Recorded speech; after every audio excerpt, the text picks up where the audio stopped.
Tuntunan Sabda Minggu 23 Oktober tahun 2022, hari Minggu biasa yang ke-30 dalam tahun C.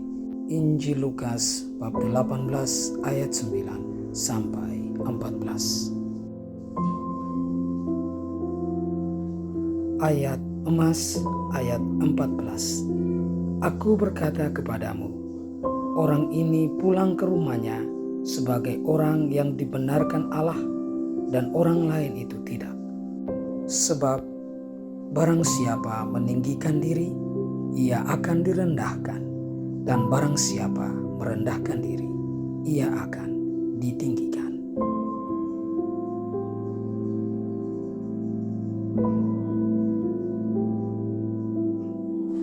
Bapa, Ibu, saudara dan saudariku yang terkasih dalam Kristus, perikop dalam Injil pada hari Minggu biasa yang ke-30 dalam tahun C ini berbicara lagi tentang perumpamaan orang Farisi dan pemungut cukai yang berdoa di bait Allah.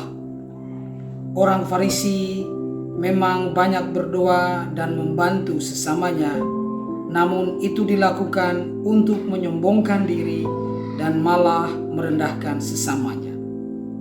Doanya menjadi pamer diri, sedangkan pemungut cukai menyadari akan kejahatannya. Dia sadar bahwa dia telah merugikan sesamanya.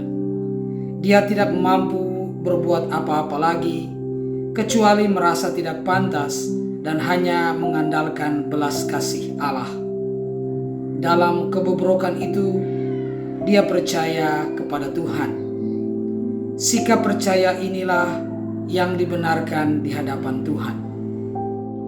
Seperti biasa, ada 3 hal yang mau saya sampaikan untuk membantu kita memahami lebih dalam lagi pesan Injil bagi kita pada hari Minggu ini. Yang pertama, menganggap rendah orang lain. Ada beberapa orang di antara orang banyak yang mana Yesus berbicara secara langsung kepada mereka pada saat itu, percaya pada keunggulan dan kehebatan mereka sendiri di atas orang lain.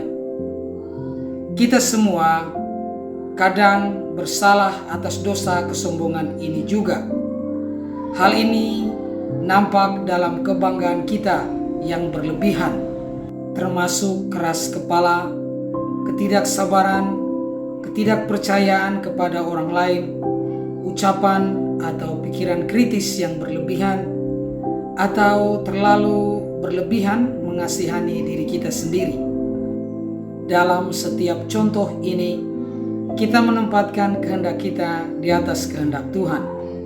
Kita mengambil pujian di atas perbuatan baik kita, dan kita tidak memberikan serta mengarahkannya kepada Tuhan demi kemuliaan Tuhan, seperti yang dilakukan oleh orang Farisi dalam Injil yang berkata, "Saya berpuasa 2 kali seminggu dan saya membayar persepuluhan dari seluruh penghasilan saya.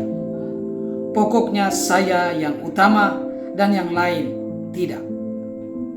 Kita hendaknya jangan berlebihan menganggap diri kita lebih baik daripada orang lain, karena jangan sampai kita dianggap lebih buruk daripada orang lain oleh Tuhan yang mengetahui apa yang ada dalam diri atau hati setiap manusia. Jangan bangga dengan perbuatan baik kita, karena penilaian Tuhan berbeda dari penilaian manusia, dan apa yang menyenangkan kita manusia sering membuat Tuhan tidak senang. Kita harus mengingat bahwa setiap kebaikan manusia itu adalah hak Tuhan, sebab semua perbuatan baik manusia merupakan bantuan Tuhan dan diterangi oleh Roh Kudus. Yang keduanya, orang Farisi dan pemungut cukai membutuhkan pembenaran. Orang-orang Farisi adalah para pemimpin dengan pengaruh politik sekaligus agama di kalangan orang Yahudi. Sedangkan para pemungut cukai dibenci oleh orang Yahudi karena mereka memeras rakyatnya sendiri atas nama orang Romawi. Para pengamat atau orang kebanyakan pada waktu itu mungkin mengharapkan orang Farisi berdoa dengan rendah hati, karena mereka adalah pemimpin yang harus dicontoh, namun hal itu tidak dilakukan oleh orang Farisi. Sedangkan walaupun pemungut cukai berdoa memohon belas kasihan dari Tuhan, namun di mata orang Yahudi, pemungut cukai adalah orang yang paling berdosa. Sehingga keduanya membutuhkan pembenaran. Kita semua butuh untuk menjadi benar dan memperoleh pembenaran.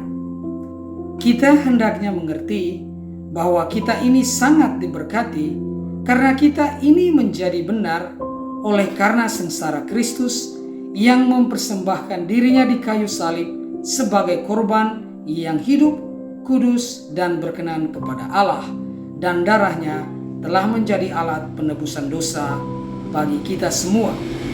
Kita hendaknya mengerti bahwa pembenaran kita adalah proses berkelanjutan yang menuntut ketaatan pada perintah-perintah dan ajaran gereja saat kita mengerjakan keselamatan kita dengan takut dan gentar. Santo Ignatius dari Antioquia menasihati kita, biarlah baptisanmu menjadi persenjataan, imanmu menjadi pelindung kepalamu, cintamu menjadi tombakmu, daya tahanmu menjadi baju zirah atau perang. Biarlah pekerjaanmu menjadi seperti pemotongan yang engkau setorkan atau depositkan, sehingga engkau dapat menerima pembayaran kembali yang lebih besar. Yang ketiga, kekuatan dari kerendahan hati. Kerendahan hati telah disebut sebagai ibu dari semua kebajikan atau kebaikan dan pintu gerbang menuju Kristus. Santo Agustinus berkata, jalan menuju Kristus adalah pertama, melalui kerendahan hati, kedua, melalui kerendahan hati, dan ketiga, melalui kerendahan hati. Tetapi bagaimana seseorang bertumbuh dalam kerendahan hati? Kita berusaha untuk memahami apa itu kebajikan atau kebaikan dan berdoa memohon rahmat untuk menjalani atau mempraktikkan kebajikan itu dengan baik. Menurut Santo Thomas Aquinas, kerendahan hati berarti melihat diri kita sendiri sebagaimana Allah melihat kita, mengetahui setiap kebaikan yang kita miliki berasal dari Allah sebagai pemberian murni. Kita hebat bukan karena kita yang hebat, tapi kehebatan Allah lah yang bekerja dan tampak di dalam diri dan hidup kita. Orang yang rendah hati adalah orang yang hidup baik sebagai murid Tuhan, karena hanya orang yang rendah hatilah yang dapat bekerja sama dengan Tuhan. Mereka yang tinggi hati tidak dapat bekerja dengan Tuhan. Sebagai pemeriksaan diri dan sumber doa yang kuat, litani kerendahan hati dapat dibacakan sebagai novena atau sebagai bagian dari rutinitas doa harian yang teratur. Bunda Teresa dari Kalkuta sering mendoakan litani kerendahan hati ini.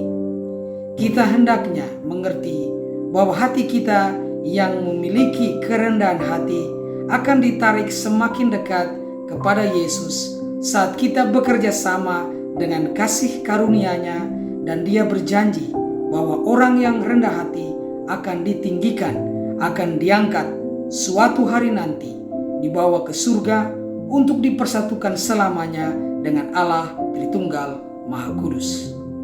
Saudara dan saudariku, perikop ini menantang kita untuk mengenali kebutuhan kita akan pertobatan, dan pertobatan itu harus berkelanjutan karena kita sering jatuh dalam dosa.